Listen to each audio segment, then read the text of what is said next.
comp prep. So this is something I think about every time I do a routine. I think maybe I should make a little video for you guys out there who are planning on doing some comps, whether it be studio comps or state comps or national comps, just in case you need some tips or you don't really know how it all works. So here I am. Hi. Not saying that I am the, be all and end all and I know everything about comps, because, who does? But I've done a lot over the years. I started out as a very amateur doing doubles after only 8 months of pole. That was silly, but yeah, and today I'm a semi-pro and sometimes I do pro comps like Miss Pole, so I might have some stuff that you want to know about. Otherwise, feel free to pick my brain and I can see what I can do.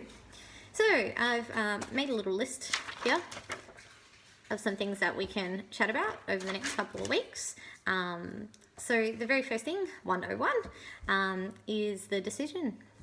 So if you're watching this video, you've probably made the decision to do comps, or at least try a comp and see how you go. Lose my voice. I don't know why everybody chooses to do comps. Everybody's different. Everyone has a different reason for wanting to do comps.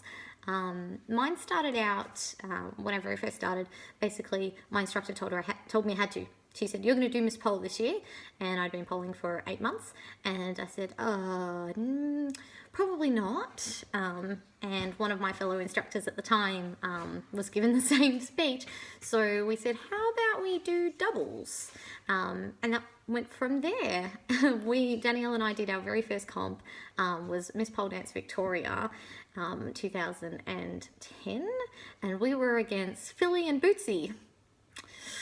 Yep, after polling for 8 months, put a handspring in, and I missed it. Well, I didn't miss it, but I nearly did, and so we just sneaky put our feet on.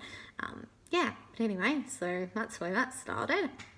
And this year I won semi-pro at Survivor, so that's pretty cool. Okay, so the decision, mine, yeah, the first one I was thrown into, and then after that was the case of when I opened my studio, it was good advertising. It's good for business. It's so people know who you are and where your studio is and all that kind of bizarre. Yeah, and now I like to do it for some different reasons, depending on the competition. Like I did Rising Stars because it is a amazing competition. The stage is stunning. The setup and the crew are fantastic, and you can have basically whatever you want. So that was amazing as a performer, because I basically got to be like, I'm going to be Cinderella, and there was a disco ball and stuff, and there were shoes, and there was all sorts of things. So that was great. And so my decision this year has been not to do as many comps as last year. So this year that's just finishing, I think it was 8 or 9 shows and competitions, which I think is fair ridiculous. Yeah, that's like nearly 1 a month for the whole year. So I won't be doing that again next year. It was a great experience and I got to do lots of great comps and shows, but I also felt like I was going to die. So, I made the decision to sit down with my diary. No, this one. 2018. I do have 2017. I'm a diary kind of person. Sit down and go through my year. Because I've got things, because I'm a person and I have a life. Lol. Outside the studio, I have a little bit of a life. So I need to make sure that I don't pick a competition that's on the same weekend that my studio comp is on, or on the same weekend that one of my friends is getting married. So that's a really important part of your decision.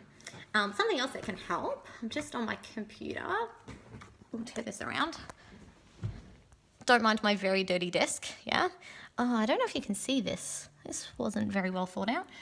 So this is the Australian Pole Dance Showcase and Comps Facebook page thing. So Canetta is a wonderful, wonderful genius.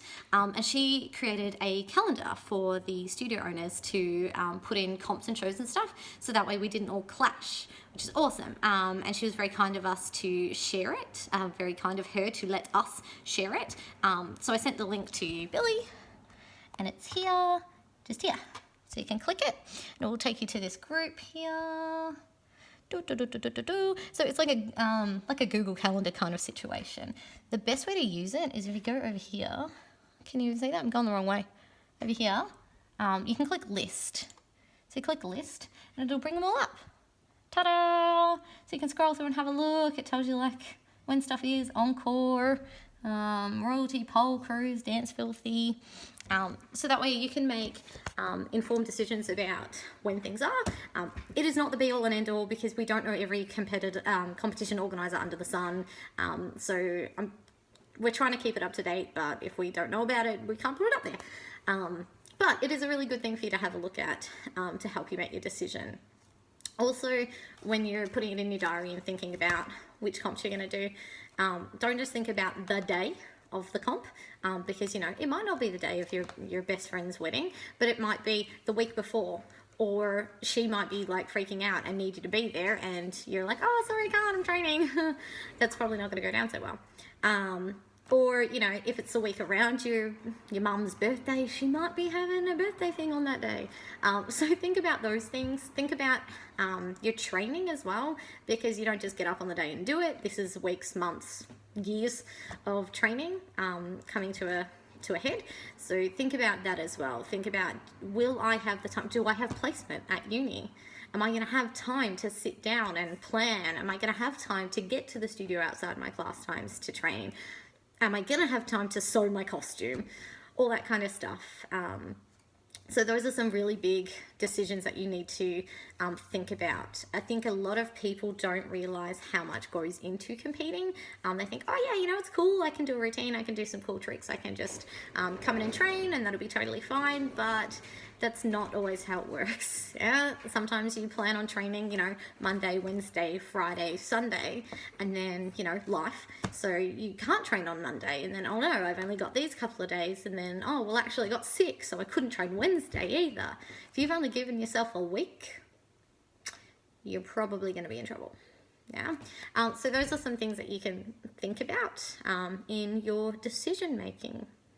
So, if you've got any questions, let me know. If you've got any awesome advice or input, please put it in the comments so that way we can all share and be awesome in our comps.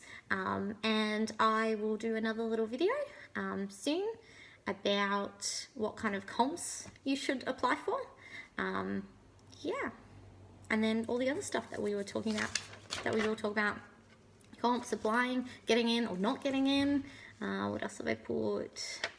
Oh, songs, costumes, planning, training, food, life. Yeah.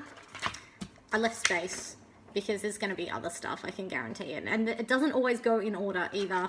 I like to do my costume first. That's my favorite bit. Oh, well, once I've picked a song and a concept, then costume before anything, because I love it. Cool. So hopefully that helps you make your first couple of decisions. And then we can go from there. Thanks, guys.